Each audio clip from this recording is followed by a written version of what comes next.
It all started with something so trivial that I could hardly believe it led to everything falling apart. I was in the living room folding laundry when Ethan called from the hallway, "Sophia, can you help me with this?"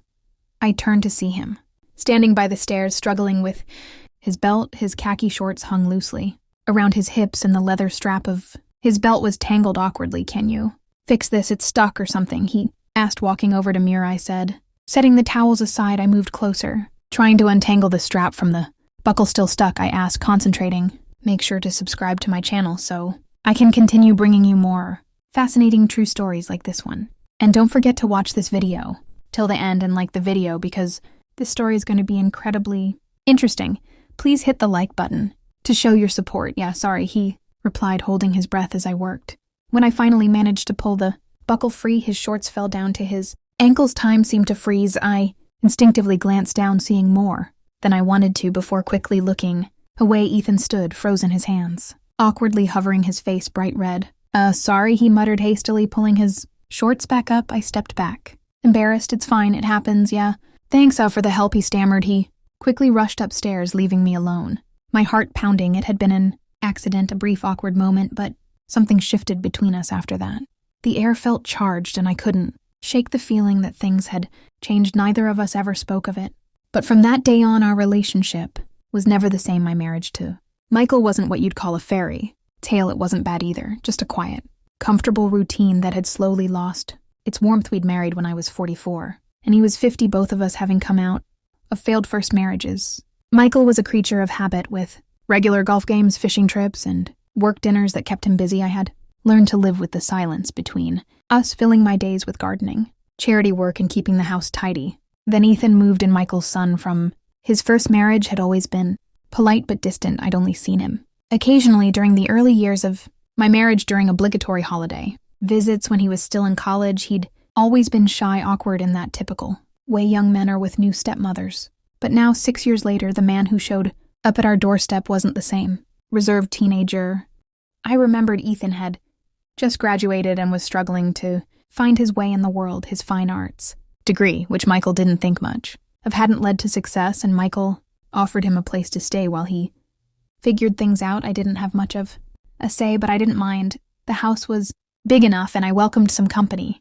During the long hour Michael spent working her out with friends, what I didn't expect was how Ethan's presence would change the dynamics in the house. Ethan had a charm about him, the kind that made people gravitate toward him. His dry sense of humor and infectious smile filled the empty spaces in the house in a way Michael never did. It started with small moments. One morning I was trimming the hedges when Ethan appeared with a cup of coffee. Barefoot and still half asleep, he leaned against the door watching me work. With a lazy grin, "You're up early," I remarked. He shrugged and sipped his coffee. "Couldn't sleep. Besides, someone has to admire all the work you're putting in out here." I laughed and shook my head. "Don't let Michael hear you say that. He thinks this garden just takes care of itself. Michael doesn't notice much," Ethan replied casually, but with a hint of pointedness. The comment caught me off guard, but I didn't press him on it. Over the next few weeks, our conversations grew longer and our interactions became more natural. Ethan would hang around the kitchen while I cooked, telling me stories about his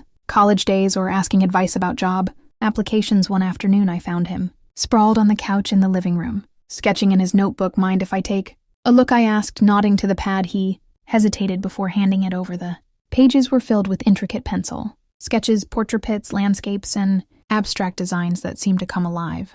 "These are amazing," I said, genuinely impressed. "Thanks," he said quietly. "I just do it to pass the time. You should show these to someone." I suggested a gallery, an art director. "You have real talent." "Ethan," he smiled faintly, meeting my eyes. "You're the first person who said that." The weight of his words hung between us, and for the first time I felt a stirring inside, something I couldn't quite identify. By then came the belt incident, and things began to unravel. For days, the air between us was thick with tension that neither of us knew how to address. I tried avoiding being alone with him, but the house was too quiet and too small. For that, we kept running into each other. One evening I was washing dishes when Ethan came into the kitchen, his hair damp from a shower. "Sophia," he said softly. I turned, my heart racing at the sound of my name. "Yes," I asked, hesitating. "I'm sorry about the other day. That was awkward," he said, his hands shoved into his jeans pockets. "It's fine," I said, quickly turning back to the sink. "Let's just forget about it." "I don't think I can," he admitted, his voice almost a whisper. I froze. His words were heavy and I felt my chest tighten. I turned to face him, struggling with emotions I didn't know how to handle. Ethan, we can't, I began, but I couldn't finish. He stepped closer, his gaze unwavering. I know, but I don't want you to think it didn't mean anything to me. The intensity in his voice left me speechless, and for a moment neither of us moved. Then Michael's voice called from the front door, breaking the moment. I'll be right there, I said quickly, turning away from Ethan. But even as I walked away, I knew that something had changed. The following days were filled with avoidance and stolen glances. Michael remained oblivious, watching TV or going out with friends, leaving Ethan and me to navigate this minefield we'd created. One afternoon, as I folded laundry, Ethan appeared in the doorway. Can we talk? He asked, his voice tentative. I hesitated before nodding, closed the door. He stepped inside, shutting it behind him. I don't know how to act around you anymore, he said, his voice raw. Ethan, we have to let this go, I said, trembling. It was just a moment, but it wasn't just a moment, he said, stepping closer. Not for me, I understood then. It wasn't just a moment for me either. That night Ethan kissed me. It wasn't planned, but it happened later. As I pulled back, I told him this can't happen again. He nodded, but his eyes said he didn't believe it. And neither did I. The days following the kiss were a whirlwind of stolen moments and quiet desperation. Ethan and I tried to act like nothing had changed, but the tension between us was undeniable. Every glance, every accidental touch felt charged, heavy with what we weren't saying. Michael remained oblivious, his attention divided between work, his friends, and his endless hobbies. But no matter how distracted he was, I couldn't shake the feeling that we were playing with fire. The second time it happened, it was in the garden. I had spent the morning tending to the roses, the warm sun beating down on my back, when Ethan appeared behind me. You're always out here, he said, his voice cutting through the stillness. It's peaceful, I replied, not turning around. He stepped closer, casting a shadow over me. I think you like avoiding me. My breath caught, but I forced myself to stay calm. I don't know what you mean, don't you? He asked softly but with insistence. I turned to face him, and this time there was no hesitation, no moment to stop myself. He kissed me again, and this time I kissed him back. What began as fleeting moments of longing spiraled into something neither of us could control. At first we were careful, finding quiet corners of the house where we wouldn't be disturbed, but as time passed we became bolder, unable to resist the pull between us. One evening, while Michael was out for a client dinner, Ethan and I found ourselves in the library. I pretended to organize the shelves, my hands shaking as he stood behind me. You're shaking, he murmured, his breath warm against my neck. I'm fine, I said, though my voice betrayed me. He placed his hands on my shoulders and turned me to face him. You don't have to be afraid. I'm not afraid of you, I said. I whispered, my voice breaking. I'm afraid of what we're doing. He cued my face in his hands, his gaze steady. Then, stop thinking about it, just be with me. I wanted to argue. I wanted to tell him we couldn't keep doing this, but the words wouldn't come. Instead, I allowed him to pull me into his arms, and for the first time in years I felt alive. The secrecy of our relationship only heightened the intensity. Every stolen moment felt like an act of rebellion against the dull life I had settled into, a reminder that there was still passion buried beneath the routine of my marriage. But with the excitement came the fear. One afternoon, as Ethan and I sat on the couch in the living room, Michael came home earlier than expected. Sophia, he called out from the hallway. I jumped up, my heart racing, as Ethan quickly moved to the opposite side of the room. In here, I called, trying to keep my voice steady. Michael walked in, glancing between us. Didn't realize you'd have company, he said, his tone casual, though his eyes lingered on Ethan. Just catching up, Ethan said smoothly, his posture relaxed. Michael nodded, but the look he gave me as he walked away sent a chill down my spine. As careful as we were, it became harder to hide. Michael began asking questions, subtle at first, but gradually more pointed. You and Ethan seemed to be getting along well, he remarked one evening as we sat at the dinner table. He's been a big help around the house, I replied, forcing a smile. Michael nodded, his expression unreadable. I'm glad to see that it's good to know. Someone's keeping you company while I'm busy. His words carried an undertone I couldn't quite place, and I felt the blood drain from my face. The first real crack came when Ethan's best friend, Ryan, showed up unannounced. Ryan was loud, opinionated, and had a talent for picking up on things others tried to hide. "You've been spending a lot of time at home," Ryan said to Ethan one afternoon, his tone light but his eyes sharp. "Just helping out," Ethan replied casually. "Must be nice," Ryan said, his gaze flicking to me. "Having someone to keep you company." The comment sent a chill through me, and I quickly excused myself, leaving the two of them alone. Later, Ethan found me in the kitchen, his expression tense. "Ryan knows something," he said quietly. "I'm guessing," I replied, though my voice wavered. Ethan shook his head. "He's not stupid. Michael's going to figure it out." As the weeks went on, the tension in the house became unbearable. Michael's suspicions, Ryan's comments, the weight of our secret. It felt like a storm waiting to break, but even as the risks grew, so did my feelings for Ethan, and no matter how dangerous it became, I couldn't bring myself to let him go.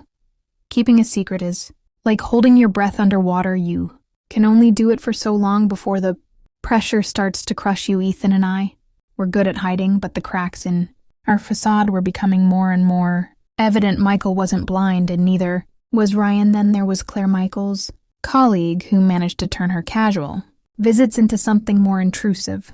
Claire arrived one Saturday afternoon, uninvited but perfectly at ease. She had visited the house a few times before, always under the pretense of dropping something off for Michael. This time she came with a bottle of wine and an overly bright smile. "I thought I'd stop by," she said as she walked into the kitchen, where I was chopping vegetables. "I'm fine," I replied, forcing a smile. CLA placed the bottle on the counter and leaned against the island, her eyes scanning the room like she was cataloging every detail. "This place is gorgeous. You've done such a good job making it feel like a home." "Thank you," I said, my voice tight. Her gaze lingered on the back door where Ethan had walked out only moments before. "Michael's lucky to have you and Ethan. Of course, he's such a big help around here, isn't he?" My heart skipped a beat, but I kept my expression neutral. "He's been great. It's nice having him around." Kiele's lips curved into a smile that didn't reach her eyes. "I bet it is." As the weeks went on, Claire's presence in the house became more frequent. She found excuses to stop by, always pretending it was for work, but I could tell her true aim was to gather information. Whether it was about Michael or Ethan, I couldn't say. "You know," she said one afternoon as we sat in the living room, "Michael doesn't talk much about his personal life, but I get the sense that things haven't been perfect between you two." I stiffened, my hands gripping the teacup in my lap. "Every marriage has its challenges," I said, trying to remain calm. Claire's smile was too sweet to be genuine, of course, but "I'm sure it helps having Ethan around. He seems attentive." The implication was clear, and I felt panic rising in my chest. Then there was Ryan. Ethan's best friend had always been blunt to the point of rudest, but now his comments were Harper. "You've been spending a lot of time with Sophia," Ryan said one evening as he and Ethan sat on the patio, beers in hand. Ethan shrugged, keeping his tone casual. "She's my stepmom, of course. We're going to talk, yeah, but it's not just that, is it?" Ryan pressed his eyes, piercing Ethan's grip on his bottle, tightened. "What are you trying to say?" "I'm saying you're acting weird," Ryan replied. "And I think it's not just because of the job stuff. There's something else going on, and I think it involves her." Ethan stood abruptly, his chair scraping against the stone. "You don't know what you're talking about." Ryan's eyes narrowed. The tension in the house grew unbearable. Every interaction with Michael felt like walking a tight rope. Every visit from CLA like a test I was destined to fail. Ethan, too, was becoming bolder, his frustration with our secrecy growing. One evening as we sat in the library, he turned to me, his expression hard. "I can't keep doing this," he said. "Ethan, we have to be careful," I replied, my voice trembling. "Careful isn't enough," he shot back. Ryan's suspicious, Clay's sniffing around, and Michael's not as clueless as you think. I looked away, tears pricking at my eyes. "What are you?" Suggesting that we stop, Ethan moved closer, his voice softening. "You know, I can't do that, but we need to figure out what we're going to do, because this isn't sustainable." The breaking point came during a dinner party. Michael insisted on hosting. Claire was there, of course, along with a few of Michael's colleagues. Ryan showed up too, his invitation, courtesy of Ethan. The evening started out innocently enough, polite conversation, laughter, the clinking of wine glasses, but as the night wore on, the atmosphere shifted. So Sophia, Claire said, her voice cutting through the chatter, "How do you keep yourself occupied with Michael gone so often?" I froze. Her question dripped with implication. The usual things, I replied, trying to stay calm: gardening, reading, helping Ethan with a few projects. Claire's smile sharpened. "You must be very close then." Across the table, Ryan raised an eyebrow, his gaze flicking to Ethan. "Yeah, Ethan's been spending a lot of time here lately." "I guess it makes sense. Sophia is pretty easy to talk to." The table fell silent. Michael looked between us, his expression unreadable. CLA sipped her wine, eyes gleaming with satisfaction. Ethan stood abruptly. "Excuse me," he muttered, leaving the room. "I think I'll check on him," I said quickly. Standing up, I found Ethan pacing in the garden under the soft glow of the patio lights. "This was a mistake," he said as I approached. "What was?" I asked, my heart racing. "All of it," he replied, his voice tight. "Letting Ryan come here, pretending everything's fine. It's not. Sophia, it's fallen apart." I reached for him, brushing his arm. "We'll figure it out." He looked at me, desperation in his eyes.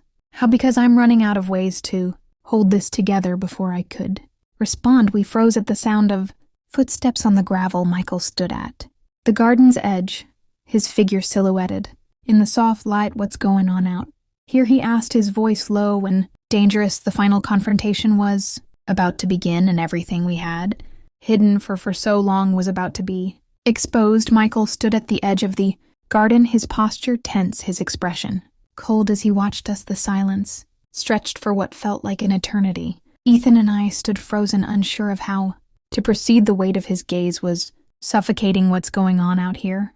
Michael repeated, his voice low and dangerous. I opened my mouth, but no words came out. Ethan and I exchanged a brief look, and I could see the fear in his eyes. "We were just talking," I said, forcing a smile, trying to keep my voice steady. "Nothing's wrong." Michael's eyes flicked between us, his expression unreadable. "Funny how the two of you seem to have so much to talk about," he said, his voice sharp, the words dripping with suspicion. Ethan straightened up, his jaw clenched. "Is there a problem?" Michael took a step forward, his lips curling into a cold smile. "I don't know. Should there be?" The air between us felt like it was thickening, the tension rising with each passing second. I could feel my heartbeat pounding in my chest. Michael was no longer just guessing. He knew he had finally put the pieces together. Ethan hesitated, but then he nodded and turned to leave. "I'll go inside," he muttered, his voice tight. "No," Michael snapped, his voice dark. "You'll stay right here." Ethan stopped, but didn't move. Michael turned his attention back to me, his gaze icy. "Care to explain why my wife and my son are sneaking around in the garden during a dinner party?" I opened my mouth, but the words wouldn't come. I was frozen, unable to speak, the weight of the moment settling heavily on my shoulders. Michael's voice cut through the silence again, and his suspicion was now undeniable. The next day, Michael's attitude toward me was colder than ever. His clipped tone and icy stares made it clear he wasn't going to let this go. Tried to keep his distance, but his efforts only seemed to make things worse. Claire, of course, saw an opportunity to insert herself into the chaos. "I couldn't help but notice the awkwardness last night," Claire said, sipping her coffee in the kitchen, her voice dripping with false concern. "It was just a misunderstanding," I said, trying to keep my tone light and casual. Claire tilted her head, her smile overly sweet. "Of course, but Sophia, you might want to be careful. Perceptions can be dangerous, especially in a situation like this." I felt my stomach drop. Her words weren't just a warning, they were a threat. I could see the satisfaction in her eyes, and it made my blood run cold. Later that evening, Michael called me into the study. His demeanor was calm, but there was an unnerving edge to his stillness. "I've been thinking," Michael said as he leaned back in his chair. "Maybe it's time we made some changes." "Changes?" I asked cautiously, my heart sinking. "Ethan's been here long enough," Michael said, his tone casual. "I think it's time he moved on, found his own place." I was taken aback. "Michael, he's still figuring things out." "He needs time. He can figure it out somewhere else," Michael interrupted, his voice firm. This isn't up for debate. The tension continued to build as Michael made it clear he was determined to have Ethan leave. The confrontation that had been looming finally reached its breaking point when I told Ethan. His reaction was explosive. He's kicking me out, Ethan said, his voice rising with disbelief because of what a conversation. In the garden, he's suspicious, I said. Trying to calm him down, Ethan shook his head. He thinks something's going on, doesn't he? That's his problem, not ours. I reached for his arm, trying to steady him. We knew this was a risk. We can't let this spiral any further. Ethan was furious. He's not doing this because he's suspicious. He's doing it because he's trying to control you, and I won't let him. The night Michael told Ethan to leave was the night everything changed. Michael's voice was cold and firm, and his ultimatum was clear. You have a week to pack your things, Michael said calmly.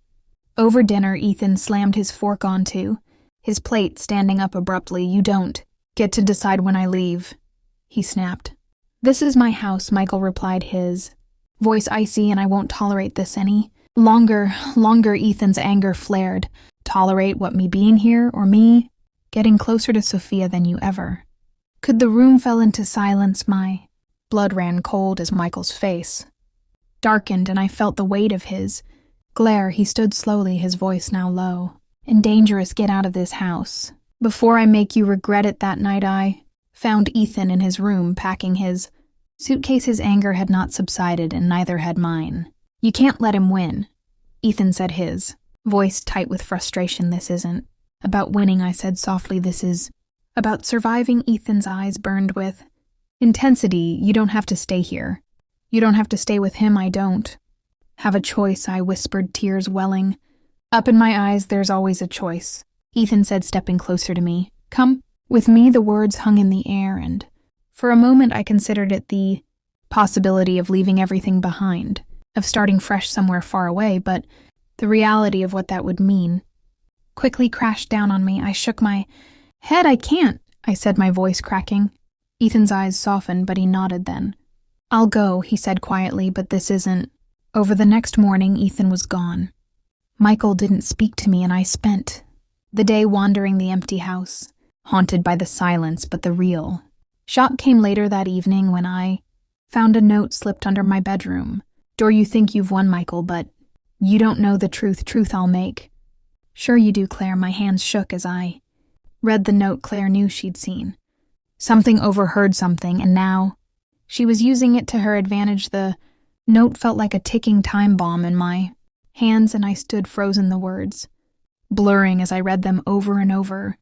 The next day I confronted Claire when cornered her in the kitchen, my voice low and trembling as I held out the note. What is this? I demanded. CLA didn't flinch. She leaned against the counter, a smirk playing at the corner of her lips. Exactly what it says. Michael deserves to know the truth. Don't you think there's nothing to tell? I said quickly, though my voice faltered.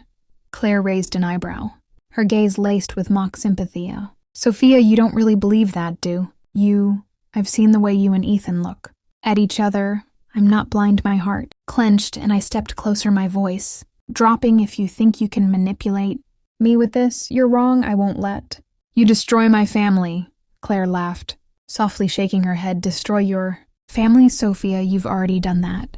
I'm just speeding up the inevitable. Before I could respond, I heard Michael's voice from down the hallway. Claire's smile widened. Don't worry, she whispered. I'll handle the timing that evening. Michael was quieter than usual, his mood tense as he picked at his dinner. Claire had left hours earlier, but her presence still lingered like a dark cloud. The silence between Michael and me was suffocating. Finally, Michael sat down his fork and looked at me. Sophia, is there something you want to tell me? He asked, his eyes narrowing. I froze, panic rising in my chest. I forced a smile. What do you mean? Michael leaned back in his chair, studying me carefully. You've been acting strange lately, and then there's Claire dropping hints about things. I don't understand. If there's something going on, now's the time to tell me. I struggled to keep my composure. Michael, there's nothing going on. Claire is just trying to stir up trouble. You know how she is. Michael studied me for a long moment before nodding slowly. I hope you're right, he said, his voice heavy. With warning, because if I find out. Otherwise, he didn't finish the sentence. But I knew what he meant. The pressure was building that night as I lay in bed. I couldn't sleep. My mind raced with possibilities. Claire's threat weighed heavily on me, and Michael's growing suspicion felt like a time bomb. Just as I was drifting off to sleep, my phone buzzed on the nightstand. I grabbed it, my heart pounding as I read the message. Meet me tomorrow noon at the park by the bridge, Ethan. I left the house the next day under the pretense of running errands. When I arrived at the park, Ethan was waiting by the bridge, his hands shoved into his jacket pockets. You shouldn't have contacted me, I said as I approached, my voice trembling. I didn't have a choice, he replied, frustration in his eyes. Claire came to see me. What I breathed, my heart sinking. She knows, Ethan nodded. She knows everything, Sophia, and she's using it to get to Michael. My stomach churned. What did she say to you? She wants me to confess, he said bitterly. She wants me to tell Michael the truth. She's playing both of us, Sophia. I closed my eyes, the weight of it all crashing down on me.